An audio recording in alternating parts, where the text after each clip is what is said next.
Salutations aventuriers, je vous retrouve pour une vidéo sur Weapon et aujourd'hui double présentation de build sur mon SRAM préféré, donc le SRAM Sisayorishi. C'est la toute première vidéo que je vous présente aussi après le gros nerf de la tourbe sur la 0.15.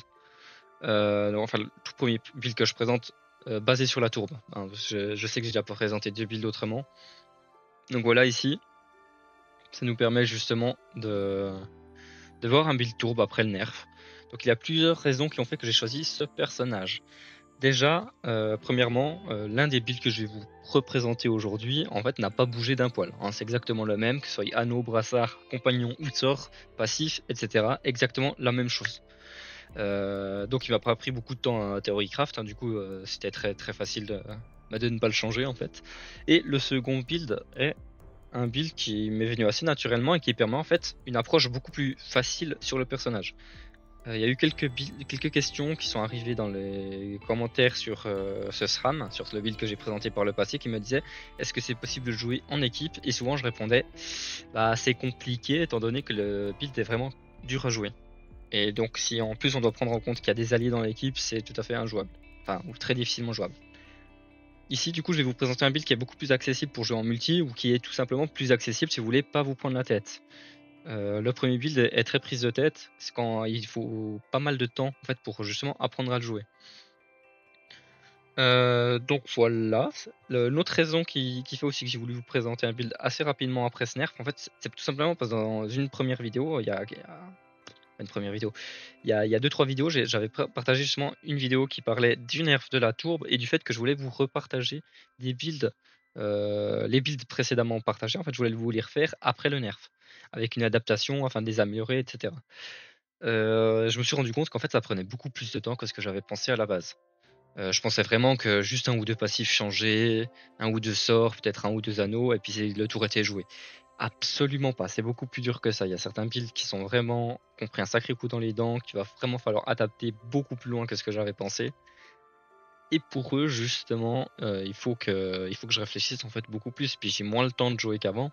Surtout que derrière, il y a d'autres jeux qui sont entrés en compte, comme Wakfu ou d'autres, sur lesquels je me suis lancé. Ce qui fait que j'ai un peu moins de temps pour réfléchir au build sur Waven, mais bref. Ça ne vous intéresse pas, c'est ma vie.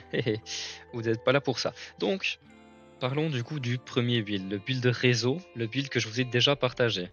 Donc de ce côté-là, comme je disais, rien ne change. Commençons par les passifs. Le premier passif, c'est Stratégie Orishi, qui permet sur notre attaque de gagner le sort Poussette. Ça va être spécialement utile pour mettre un ennemi à notre corps à corps pour créer des ouragans ou alors pour les éloigner pour éviter de prendre une attaque supplémentaire. Le deuxième passif, c'est Tactique Orishi qui permet, lorsqu'on a déclenché un assemblage de minimum 3 pièges, de réduire d'un point d'action les coups des sorts de notre main. Ça va être utile justement pour pouvoir vider notre main, malgré le fait qu'on va jouer très régulièrement un sort à 6 points d'action. Vous verrez, c'est assez satisfaisant en tout cas, je trouve. Ensuite, au niveau des sorts éthers, on prend rien et on met toutes les stats en points de vie. Côté anneau, les classiques anneau blond, anneau KLM et anneau obscur. L'un pour booster notre magitaire au fur et à mesure que le combat avance, un pour essayer de réduire le coût de nos sorts terres, l'autre pour générer un maximum de jauge durant le combat afin d'accélérer l'invocation de nos compagnons. Vous verrez juste après pourquoi c'est si important. Et du coup, le dernier anneau, c'est l'anoxymore qui nous permet de piocher lorsqu'on invoque un compagnon. En plus de ça, on leur conférera bouclier, ce qui les rendra plus résistants. Ça, c'est la première raison pour laquelle les compagnons sont importants. Donc, c'est pour ça qu'il y a l'anouragan ainsi que le brassard de lame rocheuse qui permet lui aussi sur son attaque de générer des jauges. Ici, c'est les jauges terre que l'on focus car les deux compagnons les plus importants sont Recrue Indompté et Amalia. Recrue Indompté permettra sur son attaque de piocher notre prochain sort à 6 points d'action au plus. Ce sort, c'est Tourbe d'Albuera. Donc dès qu'on aura atteint l'ascension 10, on jouera Tourbe d'Albuera à tous les tours. Et vous verrez, grâce à notre passif Tactique Orishi, qu'il est possible de jouer ce sort tout en vidant le reste des sorts de notre main, au fur et à mesure que le combat avance. Le deuxième compagnon, donc Amalia, qui permettra de réduire d'un point d'action le coût de nos sorts terre, moins un point d'action au coût de nos sorts air. De plus, le petit sort qu'il nous donne, qui s'appelle Hush le Tricheur, est très intéressant, car il coûtera qu'un point d'action à lancer, et nous permettra de générer des ouragans facilement. Le dernier compagnon, c'est Shushayer. Shushayer, lui, permettra, lorsqu'il apparaît, de réduire toute notre main de 1 point d'action.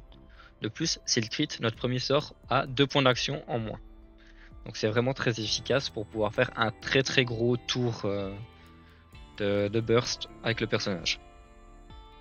Du côté des sorts, on va opter pour des pièges avec double cisaille boueuse, piège terrif, double cisaille venteuse et piège Zoda. Un maximum de petits sorts tels que bouclier d'Albuera, air d'Albuera et pulsion pour générer des ouragans facilement.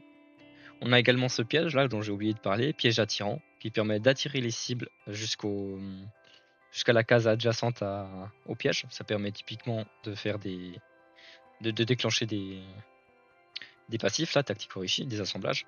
Et enfin tourbe d'Albuera qui sera donc au centre du gameplay avec la recrue indomptée. Ça c'est pour le premier build. Donc c'est un build qui est relativement complexe à prendre en main, il vous faudra beaucoup de temps de jeu pour vraiment bien le maîtriser. Je sais que moi très souvent encore je fais pas mal d'erreurs en le jouant alors que c'est mon main build en fait. Donc voilà. C'est aussi un build qui est très dur à jouer en multi, je me souviens plus si je l'ai dit ou pas du tout, mais voilà, c'est vraiment un build qui est plutôt orienté pour le solo parce qu'il y a beaucoup de choses à gérer comme le placement de nos compagnons, le placement de nos pièges. Il faut gérer notre main aussi, ne pas overdraw avec justement l'anoxymore. C'est quelque chose il faut faire attention en le jouant. Et justement, je vais vous présenter un build qui est un petit peu moins complexe à prendre en main, qui vous permettrait peut-être d'approcher ce gameplay là, mais plus gentiment. Alors, cet autre build, c'est un build qui ne va pas se jouer sur le déclenchement des assemblages. On garde stratégie Orishi afin de conserver notre poussette sur l'attaque, mais on remplacera le deuxième passif par puissance Orishi qui permettra de booster nos dégâts de sorts élémentaires pour chaque piège en jeu. Donc en conséquence, on va chercher un maximum de pièges avec piège les bains, piège Zoda, piège terrif, double cisaille venteuse et double cisaille boueuse. Le piège les bains, le piège d'eau donc, est utile si jamais on l'a pour invoquer la recrue indomptée. Ma foi, après s'il sort, on va continuer à le jouer afin de générer un maximum de pièges sur le terrain, mais idéalement, on préfère le jouer au tout début avec pour la recrue indomptée. On va chercher un sort de pioche avec peau d'ombre, et le reste des sorts seront pulsion, bouclier d'Albuera pour générer des ouragans facilement, et enfin tourbe d'Albuera pour générer de la tourbe. Du côté des anneaux, on garde l'anneau blond et l'anneau obscur. De ce côté-là, rien ne change. Ensuite, on va chercher l'anneau Rouboros qui nous permettra d'avoir un énorme bonus de dégâts magitaires. Si vous ne l'avez pas, n'hésitez pas à le remplacer par l'anneau KLM par exemple. Enfin, en dernier anneau, j'ai décidé de conserver l'anoxymore qui nous permet de piocher. C'est un anneau qui n'est absolument pas nécessaire, mais qui peut être assez intéressant justement pour pouvoir gérer notre main plus facilement au début de jeu, parce qu'on va beaucoup la vider en posant nos pièges. On fera attention parce que Az, qui est un ange compagnon, ne nous fera pas piocher de sort grâce à l'anoxymore. Vous verrez qu'on peut remplacer Az par le Griffeur Tonkino afin de régler ce problème. En brassard, j'ai opté pour le brassard de l'âme rocheuse, ça ne change pas, on veut générer des jauges terre. Côté compagnon, recrue indomptée pour piocher notre prochain sort à 6 points d'action ou plus, ça ne change pas. Amalia pour réduire le coût de nos sorts terre, ça ne change toujours pas. Marcus permettra, lorsqu'il attaque une cible boueuse, de générer de la tourbe pour toute l'équipe. Cette aide à boueux, on va l'avoir grâce à Az, qui permettra justement d'appliquer Astral sur son attaque. Si j'ai choisi Az plutôt que Griffer Tonkino, c'est uniquement pour comboter avec Amalia, car tous deux font partie de la confrérie du tofu, ce qui permet, sur leur apparition, de générer une jauge d'éther. Ce n'est pas du tout obligatoire, hein, sachez-le. Si vous voulez jouer avec Griffer Tonkino, vous pouvez très bien. Cela vous permettra même de piocher un sort supplémentaire avec l'anoxymore. Cependant, pour ma part, j'ai trouvé Az plus intéressant, donc j'ai gardé Az ici. Assez papoté, parlons du coup, enfin on va passer du coup maintenant à la présentation sur le terrain. Je vais commencer du coup avec le build réseau, que j'ai déjà présenté sur 3 vidéos, sauf erreur. Il y a une vidéo où je combats une broche non commentée, une vidéo de présentation de build et une où je joue contre les chuchoteurs 120. Donc voilà, ici je décide de ne pas vous faire avec la broche parce que c'est déjà, enfin, ce serait long pour pas grand chose. Donc voilà, T1, qu'est-ce qu'on fait avec ce build? On va vouloir poser des assemblages pour les prochains tours. Ici par exemple, par rapport à leur positionnement, Moi, je vais vouloir me placer sur cette case pour essayer d'avoir une zone de 3 prochainement. Tiens, donc, on va poser 2 trappes côte à côte pour préparer en fait un assemblage pour les prochains tours.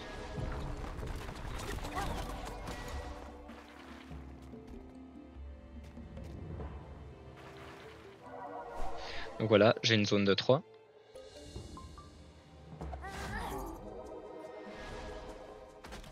Donc on prépare les assemblages.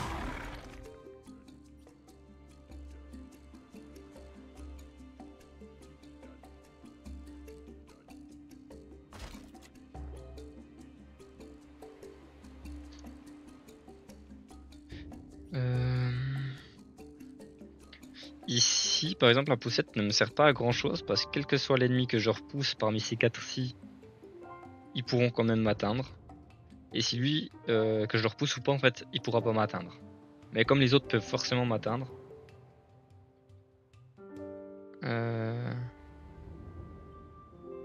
j'ai continué à repousser celui-là pour tempo un peu plus.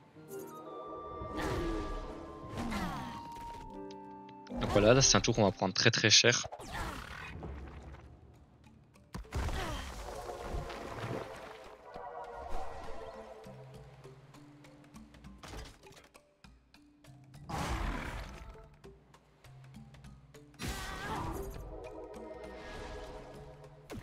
Laissez passer l'intelligence féminine. Donc voilà, j'invoque Amalia.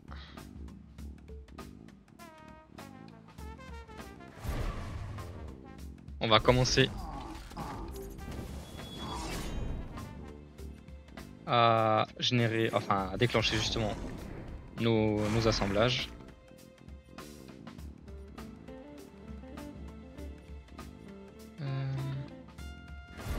Lui je l'éloigne encore afin qu'il attaque pas sur ce tour. Et pareil pour lui. Voilà. Donc là on va tempo un tour de plus. On voit que je suis assez low life, mais normalement Amalia prend très vite l'aggro. Les ennemis détestent Amalia. C'est comme Hush. Et du coup j'imagine que pour Baccarat et puis Arbour c'est exactement pareil.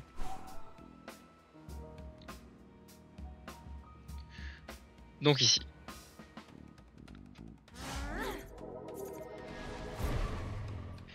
On va invoquer notre ami recrue indompté.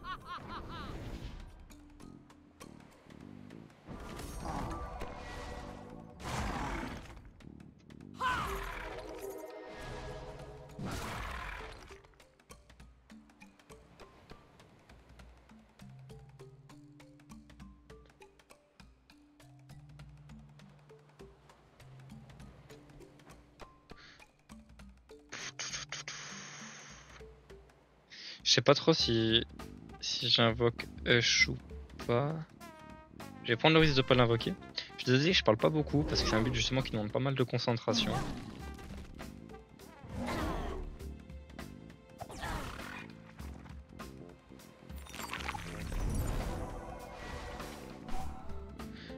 Voilà, donc.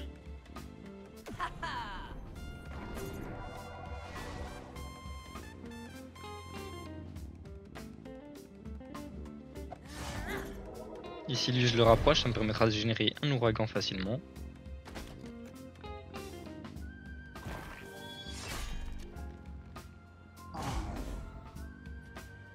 J'invoque directement Hush.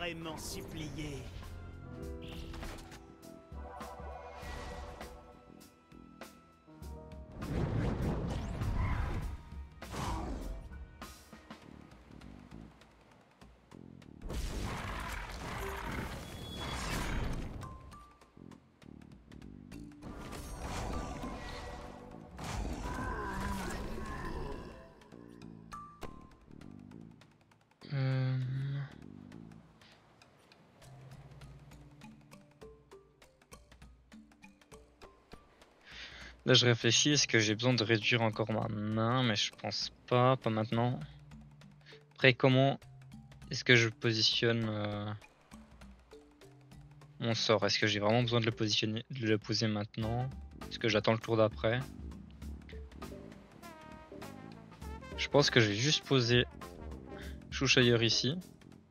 Lui je le fais attaquer parce qu'il fait extrêmement mal avec son aura griffe.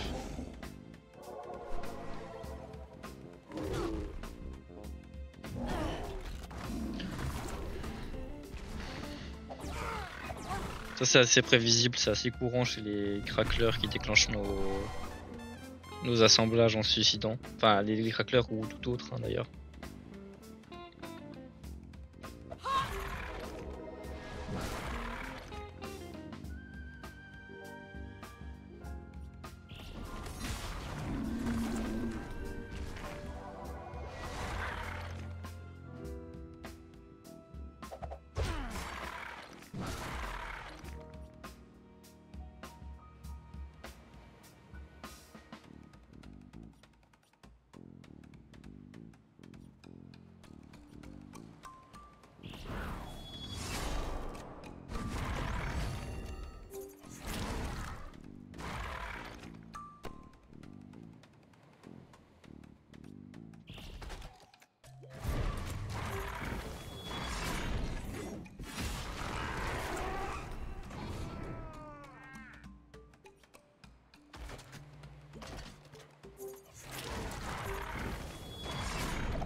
Donc voilà, ça c'est un peu pour la présentation du premier build, je suis désolé donc j'ai vraiment pas beaucoup parlé.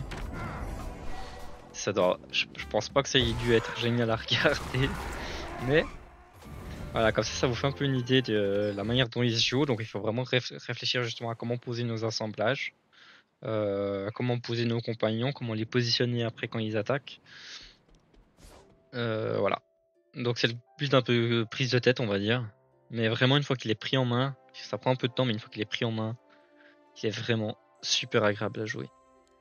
Donc lui il a un peu souffert du nerf étant donné que du coup la tourbe comme vous avez pu le voir, ça m'arrivait souvent de perdre beaucoup d'armure jusqu'au fait que je suis descendu vraiment jusqu'à 200 ou 300 points de vie.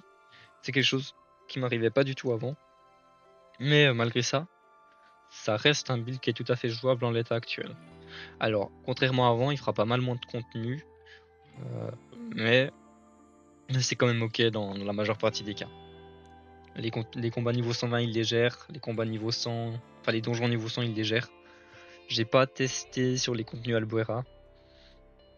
Ce qui est sûr, c'est qu'il va pas passer le combat contre Belladone. Ça, c'est quelque chose qui est sûr à 100%. Par contre, le combat contre le Kralamour, j'ai pas testé. Et contre Sir Momor, j'ai pas testé non plus. Donc voilà, présentation du coup en gameplay du deuxième build. Donc le build où je vais vouloir poser un maximum de pièges pour gagner des dégâts de sort.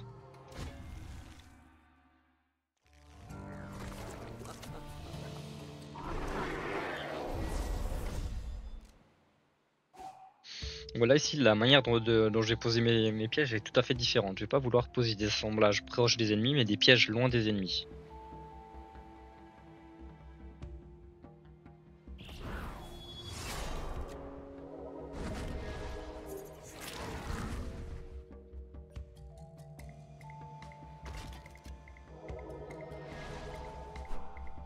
L'idée ça va être de ne pas faire d'assemblage justement pour que si un ennemi marche dedans, ce qu'ils auront tendance à le faire, ils ne puissent pas déclencher plusieurs pièges en même temps.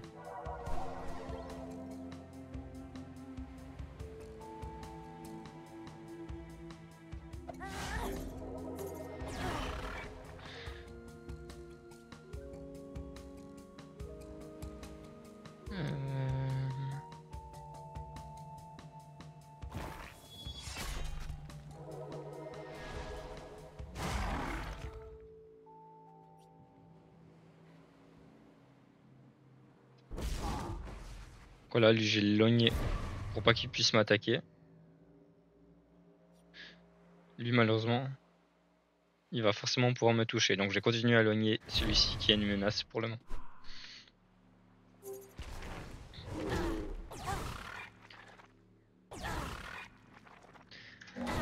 Là il faut que j'invoque Amalia sur ce tour pour qu'elle puisse m'aider à tanker la prochaine vague.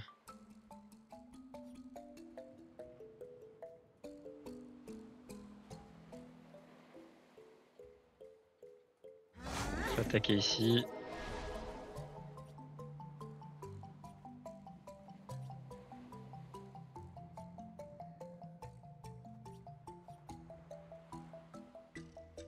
Non mais tu te crois où toi?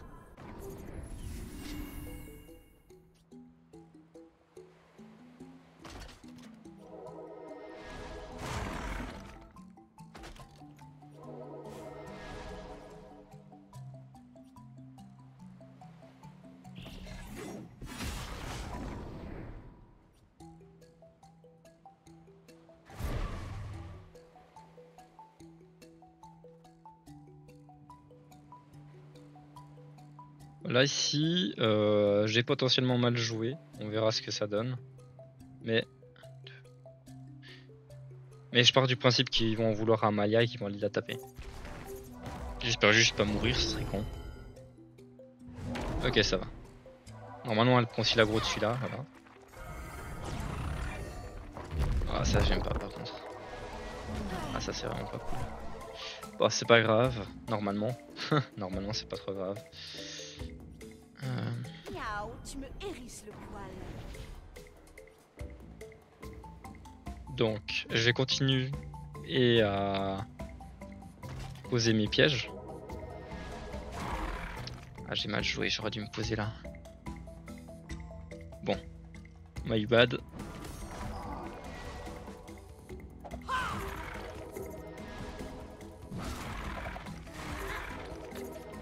Ici. Oh putain, je vois pas tout, c'est terrible.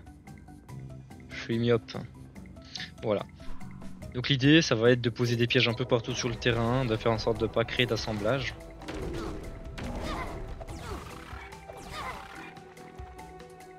C'est un monstre ce machin. C'est un monstre cette Amalia, ça tank tellement bien. Donc voilà.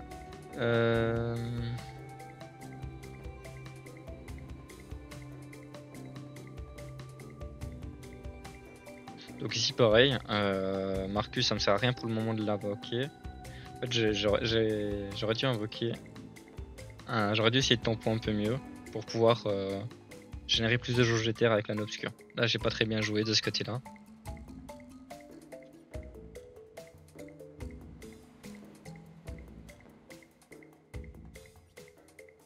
Parce que là je vais être obligé si je veux survivre de jouer ce sort.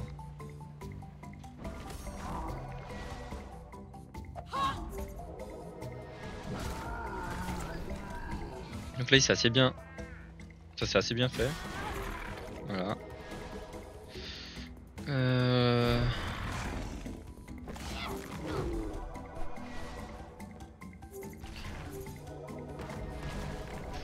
Là non, là je suis en position pour pouvoir créer un ouragan si j'ai une zone qui se forme. Aïe, non mais t'es pas bien. Ah bah plus maintenant. Plus maintenant, c'est terrible. Bon, c'est pas grave. Je devrais pouvoir... Ah, je vais prendre le risque, vous savez quoi.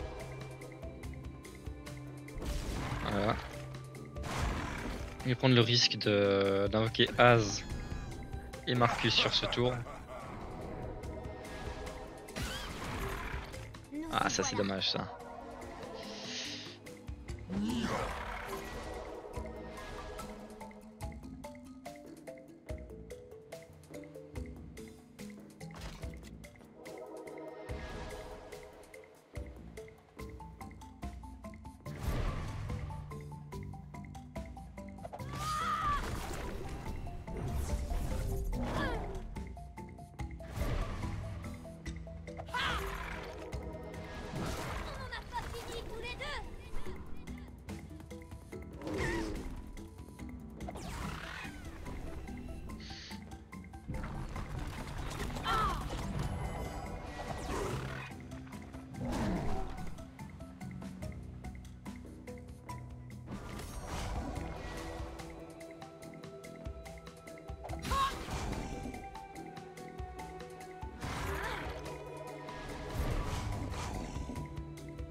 Donc malheureusement, sans Amalia, c'est un peu plus dur à jouer parce qu'on n'aura pas justement la réduction du coup du sort tourbe d'Alborin.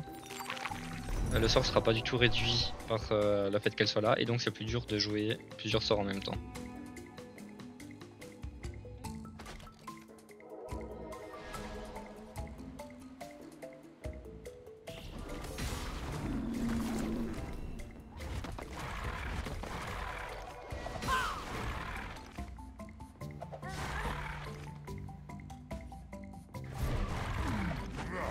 Ah putain, il reste un point de vie, j'étais sûr qu'il était mort, dommage, je jouais trop vite.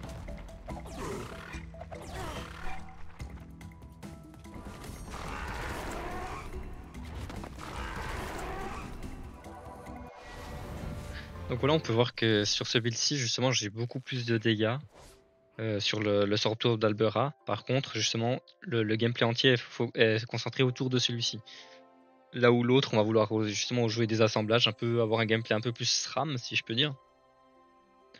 Ici, on va juste poser les pièges pour booster nos dégâts et ne pas les activer.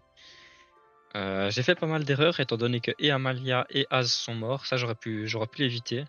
Une manière de l'éviter, ça aurait justement été de jouer avec, je pense, Griffer Tonkino.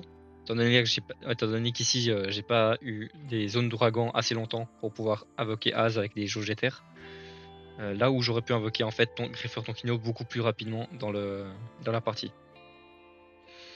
Du coup, si Griffer Tonkino est là, Marcus est là, si les deux sont là, les autres compagnons tant que mieux. Nous aussi d'ailleurs, je suis descendu assez bas en PV aussi.